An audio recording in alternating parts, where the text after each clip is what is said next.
दोस्तों, आज की इस वीडियो में हम उन सबसे आसान और सबसे असरदार तरीकों के बारे में बात करेंगे जिनसे आपको अपने घर पर रहकर अगर बिना किसी दवा के अपना पेट बड़ी आसानी से साफ कर सकते हैं। इसके बाद हम आपको भोजन के 3 नियमों के बारे में भी बताएंगे, इसीलिए दोस्तों वीडियो पूरा देखिएगा। और इससे पहले आप वीडियो में खो जाएं, हमारे चैनल को सब्सक्राइब कर लें। तो चलिए शुरू करते हैं। किसी गांव में रामू नाम का एक व्यक्ति रहता था। वह अपने पेट को लेकर बहुत ही ज्यादा परेशान रहता था। वह एक दिन एक गुरु के पास जाता है, क्योंकि वह गुरु आयुर्वेद के विद्वान थे, बड़े ज्ञानी थे। रामू महात्मा को प्रणाम करता है और कहता है, हे मुनिवर, मैं अपने पेट को लेकर बहुत ज़्यादा परेशान हूँ। मेरे पेट में दिन प्रतिदिन बहुत समस्या उत्पन्न होती जा रही है। मेरा अच्छे से पेट साफ नहीं हो पाता है। मेरे पेट में बहुत ज़्यादा जलन और दर्द होने लगता है। इसके अलावा मुझे मल त्याग करने में भी बहुत ज़्यादा परेशानी होती है। अगर मैं संक्षेप में कहूँ तो मेरे पेट की पाचन क्रिया समय से पहले ही मेरा साथ देना छोड़ रही है। हे गुरुवर, कृपया आप मुझे कोई ऐसा समाधान बताइए जिससे मैं अपना पेट आसानी से साफ कर सकूं और पेट की इन सभी समस्याओं से हमेशा हमेशा के लिए निजात पा सकूं। पहले तो उन गुरु ने रामू की सभी बातों को ध्यान पूर्वक सुना और फिर कहा, हमारे आयुर्वेद के सिद्धांत के अनुसार जितना समय आपको पेशाब यानी कि टॉयलेट करने में लगता है, उतना ही समय पेट साफ होने में लगना चाहिए, तभी आप स्वस्थ हैं। लेकिन बहुत सारे लोग टॉयलेट में बहुत देर तक बैठे रहते हैं, मोबाइल चलाते रहते हैं, न्यूज़पेपर पढ़ते रहते हैं, लेकिन इसके बावजूद उनका पेट ठीक से साफ नहीं हो पाता है और इसी कारण से उनके मन का संतुलन पूरे दिन बिगड़ा रहता है। बेचैनी, घबराहट, किसी काम में मन ना लगना, यह सब ठीक से पेट साफ ना होने की वजह से ही होता है। जब भी आप अपनी किसी भी बीमारी का इलाज आयुर्वेद पद्धति के अनुसार करवाते हैं तो सबसे पहले आपके पेट की सफाई की जाती है। यह अपने आप में पूरा इलाज नहीं है, लेकिन यह शरीर के सुधार के लिए बुनियादी वातावरण पैदा करता है। कोई भी दवा तभी ठीक प्रकार से काम करेगी जब आपका पेट साफ होगा, वरना आप कितनी भी दवाइयाँ ले लें, कितना भी इलाज करवा लें, कोई फर्क नहीं पड़ने वाला। शरीर हमेशा संकेत भेजता रहता है कि हमारा पेट ठीक से साफ नहीं हो पा रहा है, जैसे कि पसीने से दुर्गंध या मुंह से दुर्गंध आना। अगर यहाँ से दुर्गंध आ रही है तो समझ जाना चाहिए कि हमारा पेट ठीक से साफ नहीं हो पा रहा है और हमें इसका हल ढूंढना होगा। ठीक से नींद ना आना, मानसिक समस्याएं, ये सारी चीज पेट साफ ना होने के कारण ही पैदा होती है। फिर रामू ने कहा कि महात्मा, हमें अपना पेट साफ कैसे करना है। महात्मा ने कहा, आज मैं तुम्हें पेट साफ करने के लिए कुछ प्रभावी आयुर्वेदिक जड़ी बूटियां और तरीकों के बारे में बताऊंगा। यह जड़ी बूटियां आपको कब्ज से भी छुटकारा दिलाने में मदद करेंगी। महात्मा की ये बातें सुनकर रामू बहुत ज्यादा उत्साहित हो जाता है और कहता है, महात्मा, कृपया आप मुझे उन सभी तरीकों के बारे में जल्द से जल्द जानकारी दें, जिससे मैं अपना पेट हमेशा के लिए स्वस्थ और साफ रख सकूं। इसके बाद महात्मा पहला तरीका बताते हुए कहते हैं, सबसे पहले हमें यह समझना चाहिए कि आज के समय में हमारी दिनचर्या और हमारा खान पान पूरी तरह से बदल चुका है और बदलाव की वजह से हमारे शरीर में नाना प्रकार की बीमारियां पैदा होती है और हमारा पेट भी ठीक से साफ नहीं हो पाता। उदाहरण के लिए आज के समय में ज़्यादातर लोग फ्रिज का पानी पीते हैं, जो कि बहुत ठंडा होता है, और जितना ठंडा ठंडा पानी आप पिएंगे, आपके पेट में जमी गंदगी उतनी ही सख्त होती जाएगी और इसी कारण से कब्ज जैसी बीमारियां पैदा होती है। अगर पानी को गर्म करके गुनगुना करके पिया जाए तो पेट की गंदगी बड़ी ही आसानी से बाहर आ जाएगी। सुबह उठते ही 2 गिलास गुनगुना पानी करके आराम से घूट घूट कर पिए। कुछ लोगों को लग रहा होगा कि घूट घूट पानी करके पीने में बहुत समय लगेगा, लेकिन अगर यहाँ पर समय नहीं लगाएंगे तो टॉयलेट में समय लगेगा। यह सबसे आसान और घरेलू नुस्खा है जो सब लोग अपना सकते हैं, बस संयम और नियम की जरूरत होती है। देखिए, ठीक तरह से पानी पीने से आपकी बहुत सारी बीमारियों को खत्म कर सकता है। जितना हो सके दिन में ज्यादा से ज्यादा पानी पिए, लेकिन याद रहे ठंडा पानी की बजाय गर्म करके पानी पीना चाहिए। आजकल बाजार में पानी को गर्म रखने वाली ऐसी बोतल ले सकते हैं और पानी गर्म करके गुनगुना करके उस बोतल में डाल सकते हैं, और जब भी आपको जरूरत महसूस हो आप दिन में उस पानी को पी सकते हैं। लेकिन पानी के संबंध में एक बात जरूर याद रखना कि खाना खाते ही पानी नहीं पीना है, इससे आपकी पाचन क्रिया बाधित होती है। हमारे पेट में जठरा अग्नि जो होती है वह खाने को पचाने का काम करती है, और जब हम खाना खाने के बाद झट से पानी पी लेते हैं तो जठरा अग्नि शांत हो जाती है और हमारा खाना ठीक से पचा नहीं पाती है। इसीलिए खाने के तकरीबन आधे घंटे से पौने घंटे तक पानी ना पिए। यह भी पता होना चाहिए पानी को किस तरह से पिए। एक तो खड़े होकर पानी ना पिए। खड़े होकर पानी पीने से घुटनों में और जोड़ों में दर्द की समस्या पैदा होती है। पानी को बैठकर घूट घूट कर पिए, वही पानी सबसे ज्यादा लाभकारी होता है। इसके बाद महात्मा ने रामू को दूसरा तरीका बताते हुए कहते हैं कि खाना खाने के बीच में कम से कम 5 घंटे का अंतर होना चाहिए, जिससे कि जो खाना आपने खाया है वह ठीक से हजम हो सके, उसका पाचन ठीक से हो सके। जब हमारा शरीर पाचन की क्रिया कर रहा होता है तब शरीर के बाकी क्रियाएं धीमी रफ्तार पर चलने लगती हैं। कोशिकाओं के स्तर पर शुद्धिकरण धीमी रफ्तार पर चलने लगता है और इस कारण शरीर अपनी गंदगी खुद नहीं साफ कर पाता है। लेकिन अगर आप खाने के बीच में कम से कम 5 घंटे का अंतराल देते हैं तो इससे आपके शरीर को पर्याप्त समय मिल जाता है कि उसकी कोशिकाएं खुद अपनी गंदगी, अपने शरीर की गंदगी साफ कर सके।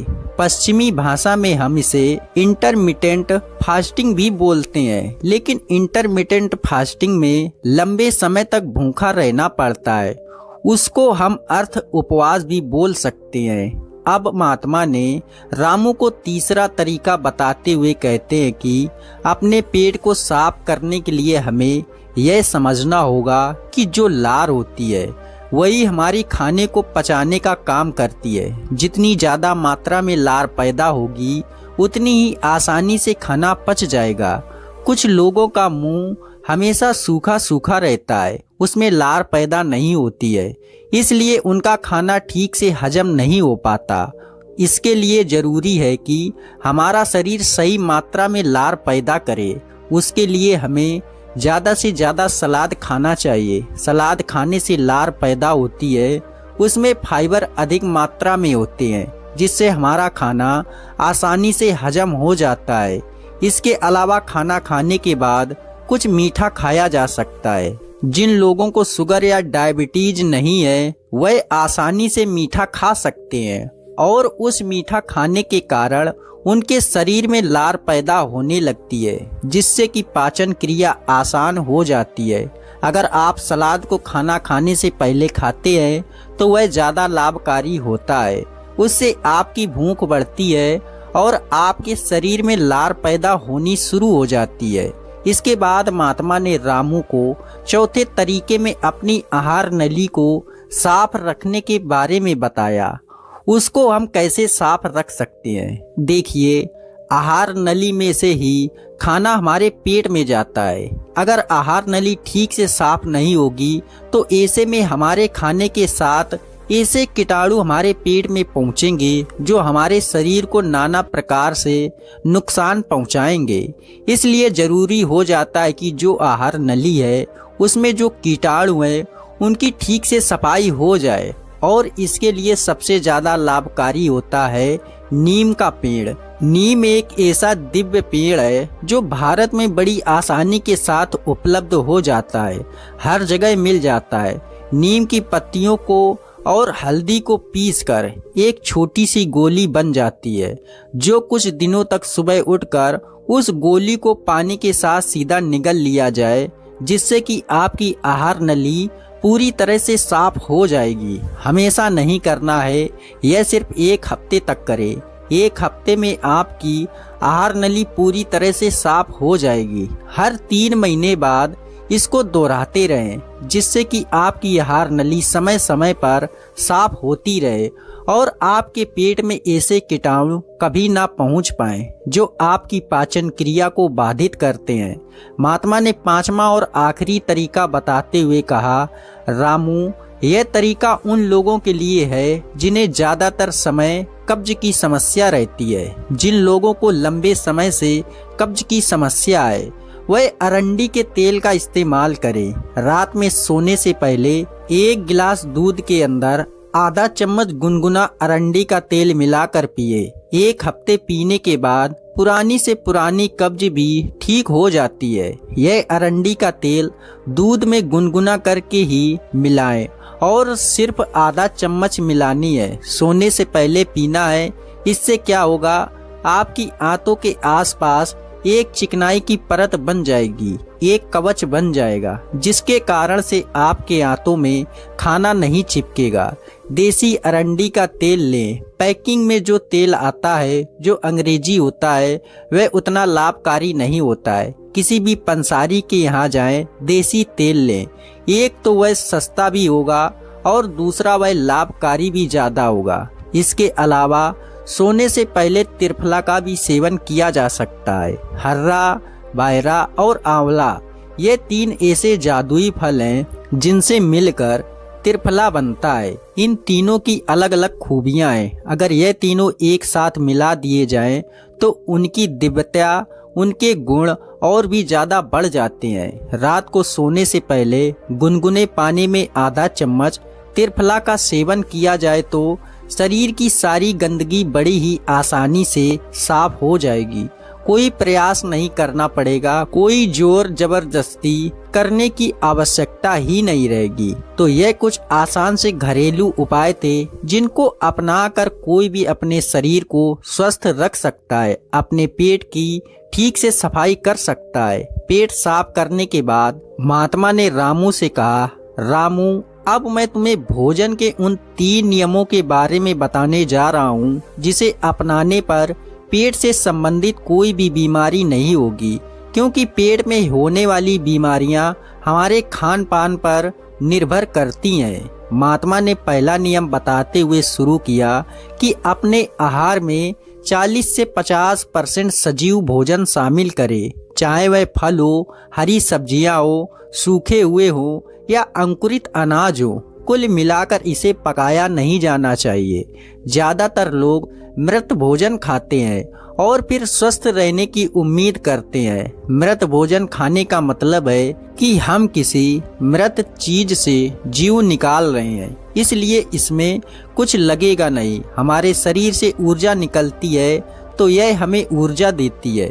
भोजन को पचाने के लिए आवश्यक सभी पाचक रस न केवल शरीर में पाए जाते हैं बल्कि उस भोजन में भी पाए जाते हैं, लेकिन जब हम उस भोजन को पकाते हैं तो उसमें से बहुत से पाचक रस नष्ट हो जाते हैं और जब हम बिना पाचक रसों के खाना खाते हैं तो हमारे शरीर को उन सभी पाचक रसों को दोबारा बनाना पड़ता है जो नष्ट हो गए हैं। लेकिन किसी भी व्यक्ति का पाचन तंत्र कितना ही अच्छा क्यों ना हो, वह उन सभी पाचक रसों को दोबारा नहीं बना सकता जो नष्ट हो गए हैं। फिर आगे महात्मा दूसरा नियम बताते हुए कहते हैं, शुद्ध शाकाहारी भोजन खाएं। जो भोजन पेड़ों से मिलता है, जानवरों से नहीं। मांस, मछली, अंडा ना खाएं। प्रकृति ने हमारे शरीर को जानवरों को खाने के लिए नहीं बनाया है। फिर महात्मा ने तीसरा नियम बताया कि बासी भोजन या लंबे समय तक रखा हुआ भोजन नहीं करना चाहिए। जो भोजन पकाया जाता है उसे पकाने के 3 घंटे के भीतर ही खा लेना चाहिए, क्योंकि 3 घंटे के बाद वह भोजन तामसिक हो जाता है और उसमें से जीवन समाप्त होने लगता है। इसलिए भारतीय योग में पका हुआ भोजन किया जाता है। 3 घंटे से ज़्यादा रखा तो खाया नहीं जाता। हमारे पूर्वजों ने भी इसी नियम का पालन किया था, इसलिए खाना सीधे चूल्हे से उनकी थाली में आ जाता था। लेकिन आजकल ज़्यादातर लोग सुबह का खाना शाम को खाते हैं और रात का बचा हुआ खाना सुबह खाते हैं और कई बीमारियों को निमंत्रण देते हैं। महात्मा ने रामू को तीनों नियम बताने के बाद अपने ध्यान केंद्रित में लग गए और रामू ने महात्मा को प्रणाम किया और वहां से चला गया। तो दोस्तों, यदि आप भी इन 3 नियमों का पालन करोगे तो आपकी बीमारी भी ठीक हो जाएगी और आप स्वस्थ व निरोगी हो जाओगे। ऐसी वीडियो बनाने का एकमात्र मकसद है कि इंसान अपना इलाज खुद करना सीखे। पश्चिम दवा व अंग्रेजी दवाएं तो काम बहुत करती है, साथ ही वह शरीर में दूसरे नुकसान पहुंचाती है जिनका हमें पता ही नहीं होता है। लेकिन हमारे आयुर्वेद में वाघ भट्ट जी ने ऐसे बहुत सारे तरीके बताए हैं जिनसे घरेलू नुस्खे अपनाकर अपने शरीर को हमेशा हमेशा के लिए स्वस्थ रखा जा सकता है। तो फिर क्यों हम अंग्रेजी दवाओं की तरफ दौड़ रहे हैं? हमें अपनी सभ्यता, अपनी संस्कृति और अपने ज्ञान पर भरोसा करना चाहिए, उसे अपनाना चाहिए। दोस्तों, अगर आपको वीडियो अच्छी लगी हो तो चैनल को सब्सक्राइब जरूर कर लें। इसी के साथ हम विदा लेते हैं। नमस्कार, धन्यवाद।